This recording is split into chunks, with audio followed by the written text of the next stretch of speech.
शक्तिपुर नामक नाम का एक सुंदर सा राज्य था। वहाँ पर राजा विक्रमजीत सिंह राज करते थे। वो बेहद घमंडी और क्रूर राजा थे। उसके राज्य में किसी प्रकार का धर्म और अनुशासन नहीं था। एक दिन की बात है, शक्तिपुर में पड़ोसी देश के एक साधु दरबार में पधारे। प्रणाम महाराज, आपके पड़ोसी राज्य काशी से आया हूँ। काशी नरेश ने मुझे आपके पास एक बहुत ही महत्वपूर्ण संदेश लेकर भेजा है। कहिए साधु महाराज, काशी नरेश ने मेरे लिए क्या संदेश भेजा है? महाराज, दरअसल इस बार वर्षा अच्छी न होने के कारण हमारे राज्य में अन्न की कमी हो गई है। एक पड़ोसी राजा होने के नाते आपका ये धर्म बनता है, आप हमारे राज्य की सहायता करें। सहायता? अवश्य, क्यों नहीं। आपको तो पता ही है, मैं भिक्षा देने में सर्वप्रथम रहता हूँ, और यदि काशी नरेश को इसी प्रकार भिक्षा प्राप्त करनी थी तो वो स्वयं भी आ सकते थे। ये आप किस प्रकार बात कर रहे हैं महाराज? काशी नरेश सम्मान के अधिकारी हैं। यदि आपको किसी सहायता की आवश्यकता होगी तो हमारा राज्य सदैव आपके लिए तत्पर रहेगा। शक्तिपुर को किसी की सहायता की आवश्यकता नहीं है। इस साधु को इतना अन्न दे दो कि इसके राज्य में कोई भूखा न रहे। किंतु साधु महाराज, आप तो भिक्षा पात्र लेकर ही नहीं आए। भरी सभा में आपने मेरा अपमान किया है महाराज।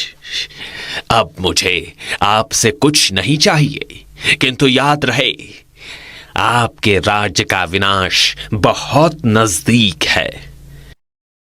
इतना कहकर साधु अपमानित होकर वहां से चले गए। मैं यदि खाली हाथ काशी नरेश लौटा तो अपने अपमान के बारे में उन्हें बताया तो युद्ध हो जाएगा। इस कारण मुझे राजा को संदेश भेजकर जंगल की ओर चले जाना चाहिए। साधु काशी नरेश को पत्र भेजते हैं। वो स्वयं जंगल की ओर तपस्या करने के लिए चले जाते हैं। उधर राजा भोग विलास में दिन रात मग्न रहता है।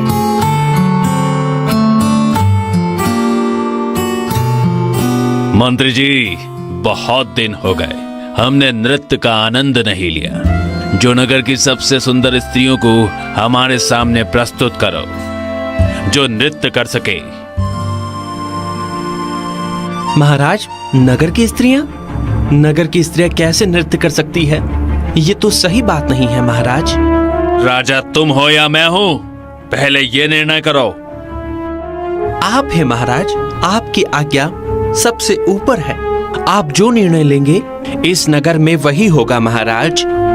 तो फिर जाओ, अपनी नगर की सबसे सुंदर स्त्रियों को लेकर आओ, उन्हें अच्छी तरह से सजाकर प्रस्तुत करो। आज हमारा मनोरंजन करने का मन है।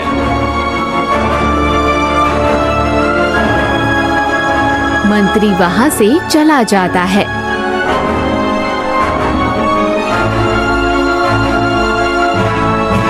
राजा का आदेश है, नगर की सबसे सुंदर स्त्रियां राजा के सामने सज धज कर प्रस्तुत होंगी और नृत्य करेंगी।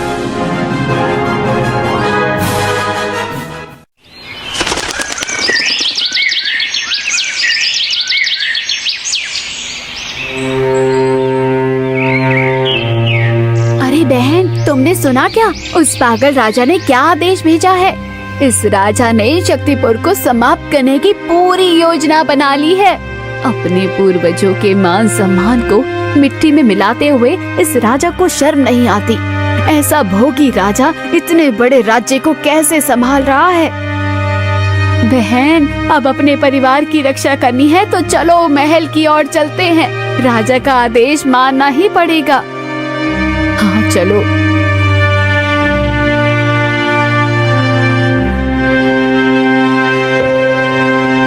सैनिक एक घर के सामने जाते हैं। स्त्री बाहर आती है। मेरे पति इस समय घर पर नहीं है, तुम सब बाद में आना। जानती नहीं हो राजा ने क्या आदेश दिया है? यदि तुमने राजा की बात नहीं मानी तो तुम्हें इसका दंड मिलेगा। चलो हमारे साथ। मैं कहीं नहीं जाऊंगी, तुम सब जाओ यहाँ से। ये स्त्री ऐसे नहीं मानेगी। इसके बालों को पकड़ लो और इसे अपने साथ लेकर चलो। ये हमारे पीछे पीछे आ जाएगी। बच्चों को कुछ मत करो, मैं तुम्हारे साथ चलती हूँ। मेरे बच्चों को कुछ मत करना। नगर की सभी स्त्रियां तैयार होकर राजा के सामने जाती है और नृत्य करती है।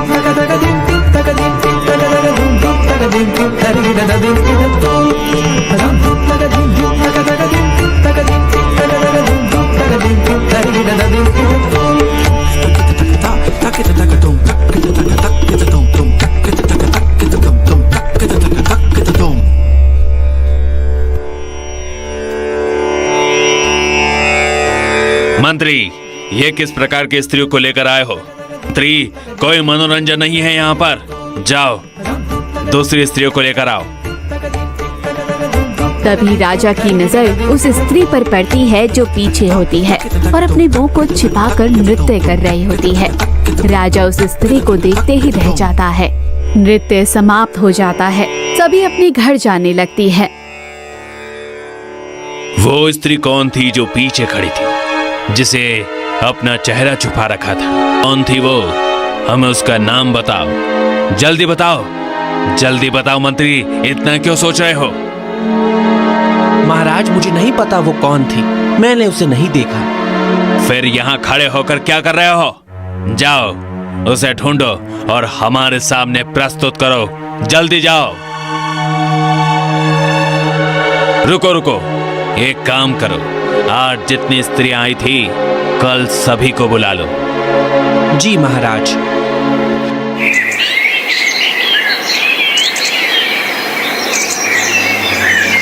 अगले दिन सभी स्त्रियां राजा के सामने प्रस्तुत होती हैं। राजा पहचान करने की कोशिश करता है कि उसने कल किसी स्त्री को देखा था। हाँ, तुम ही। क्या नाम है तुम्हारा? महाराज, मेरा नाम अपर्णा है। मैं इस नगर में। महाराज, ये इस नगर में नई नई आई है, इसे कुछ नहीं पता है महाराज। बस बस, मैं समझ गया। तुम्हें बीच में बोलने की आवश्यकता नहीं है मंत्री, अपने काम से काम रखो। सभी स्त्रियां वहां से घर की ओर जाने लगी।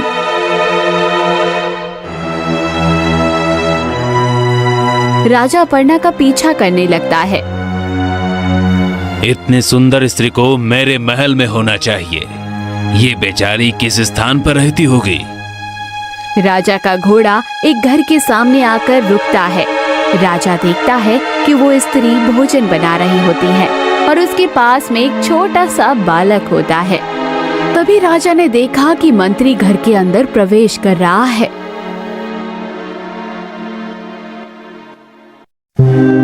ये मंत्री सुस्नेर का घर है और अपर्णा इसकी पत्नी है। नहीं नहीं, अब मुझे अपर्णा के विषय में नहीं सोचना चाहिए। ये मंत्री की पत्नी है।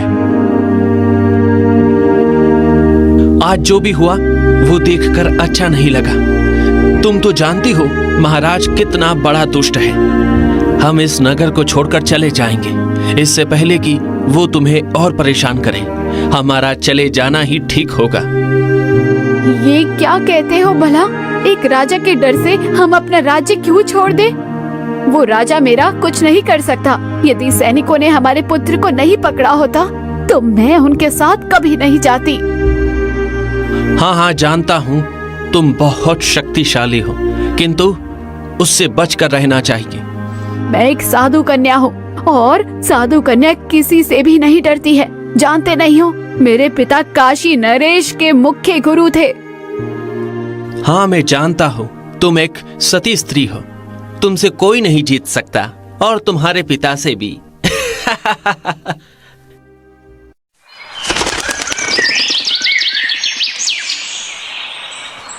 उधर राजा काफी सोच विचार में होता है। मुझे अपर्णा के विषय में नहीं सोचना चाहिए, ये गलत होगा। किंतु वो इतनी सुंदर थी, अगर मैं उसके पास विवाह का प्रस्ताव लेकर जाऊं तो कैसा रहेगा? मेरी धन संपदा के लालच में आकर वो मुझसे अवश्य विवाह करेगी। आपके सोच विचार में डूबे हैं महाराज। लगता है कोई गंभीर समस्या आ गई है। नहीं नहीं नहीं महारानी, इतना कहकर राजा वहाँ से चला जाता है।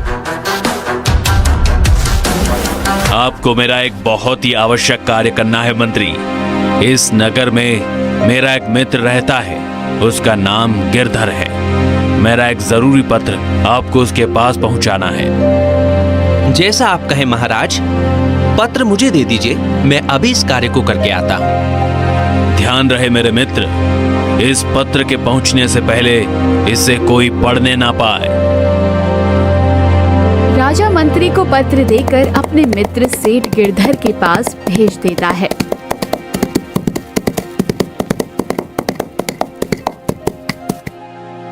उधर अवसर पाकर राजा अपर्णा के घर पहुंचता है। क्षमा कीजिए महाराज, मंत्री जी इस समय घर पर नहीं हैं, तो आप बाद में ही आइएगा। ये किस प्रकार के संस्कार है? तुम मुझे घर के भीतर भी नहीं आने देती हो, या तुमने राजा का सम्मान करना नहीं सीखा है? अंदर आ जाइए महाराज। राजा घर के भीतर चला जाता है। अगर तुम्हें बुरा न लगे तो मैं एक बात कहूं, उन सभी स्त्रियों में तुम सबसे अधिक सुंदर लग रही थी। धन्यवाद महाराज। मेरे पास तुम्हारे लिए एक बहुत अच्छा प्रस्ताव है। यदि तुम इस प्रस्ताव को स्वीकार कर लो तो तुम्हारे भाग्य खुल जाएंगे। क्या महाराज, प्रस्ताव के लिए विषय में विस्तार से बताइए। मैं समझी नहीं, आप क्या कहना चाहते हैं? यदि तुम मुझसे विवाह कर लो तो तुम्हारा भाग्य उदय हो जाएगा।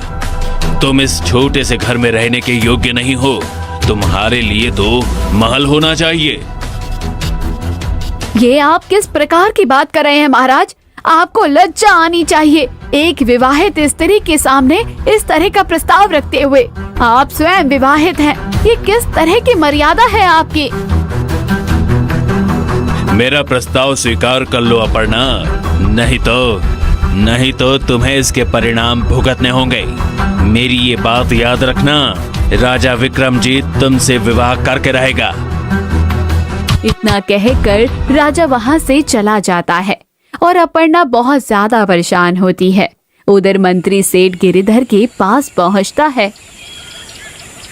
अरे सेठ गिरधर दास, आप यहाँ हैं? मैं तो आपके घर की तरफ आ रहा था, राजा का आवश्यक संदेश लेकर आया हूँ। आइए आइए मंत्री जी, आपका स्वागत है। राजा ने क्या संदेश भेजा है, मुझे बताइए।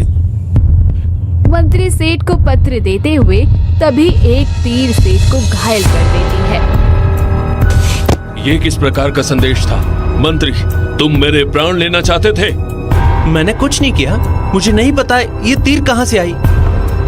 सेठ की मृत्यु हो जाती है। तभी राजा के सैनिक वहाँ पर आ जाते हैं।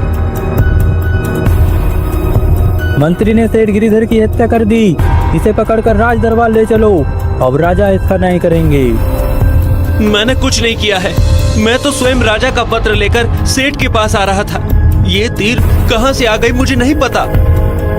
राजा के सैनिक मंत्री को पकड़कर राजा के सामने लेकर जाते हैं।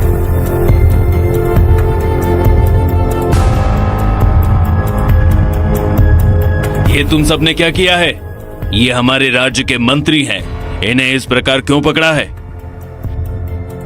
आज सुबह सेठ गिरिधर दास की हत्या हो गई महाराज, और हत्या के समय मंत्री वहीं पर था।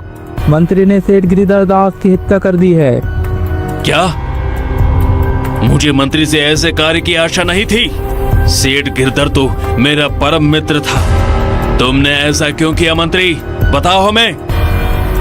महाराज, मैं तो आपका पत्र लेकर सेठ गिरधर के पास गया था। जैसे ही मैंने उन्हें वो गुप्त पत्र दिया, एक तीर आया और उन्हें लग गया। कौन सा पत्र? मैंने आपको कोई पत्र नहीं दिया है। मंत्री, ये आप क्या कह रहे हैं? यदि मुझे सेठ गिरधर से कोई कार्य हो तो मैं उन्हें स्वयं बुला लूंगा। मुझे उन्हें पत्र लिखने की क्या आवश्यकता आ गई? महाराज, पत्र कहाँ पर है? हमें दिखाओ। महाराज, ये रहा वो पत्र। राजा पत्र खोलकर देखते हैं और सभी को दिखाते हैं। इसमें तो कुछ भी नहीं लिखा है। किंतु महाराज, ये सिद्ध होता है कि मंत्री ने सेठ गिरधर की हत्या की है और साथ ही आपने पद का दुरुपयोग किया है, इसलिए इन्हें काल कोठरी में बंद कर दिया जाए। मैंने कुछ नहीं किया है, ये सब कुछ झूठ है महाराज, ये सब कुछ झूठ है। मुझे छोड़ दीजिए, मुझे क्षमा कर दीजिए, मैंने कुछ नहीं किया है। महाराज मुझे बचा लीजिए महाराज।